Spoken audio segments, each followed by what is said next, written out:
The Church of Scientology faces a huge fine by the city of Clearwater and is seeking forgiveness. The penalty in question is $451,500. Fox 13's Steve Nichols tells us that comes from lengthy delays and a major construction project.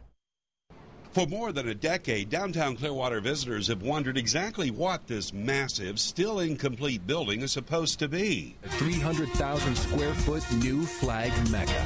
A Scientology church like no other.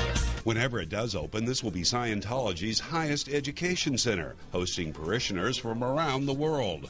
The new Mecca building will house 22 course rooms, accommodating the training for more than 1,300 parishioners at a time. But several years ago, work virtually stopped on the Mecca building, and the original building permit expired. In the years where there was nothing happening, there was a lot of complaints. You know, it was unsightly, the landscaping was overgrown, it looked like it was an abandoned shell of a building. $250 per day penalties kicked in, and after nearly 5 years, added up to a whopping $451,500 before terms of the permit were satisfied.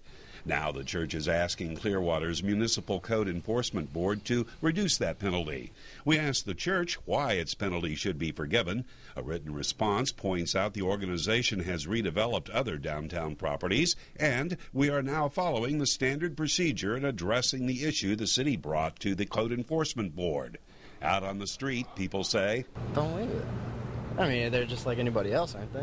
I think they should do what they would do with anybody else. If they would enforce it with other people, then they should enforce it. Since the Mecca building is now in compliance with its building permit, the Code Enforcement Board can and probably will forgive some of that $451,000 penalty. The question, of course, is how much of it?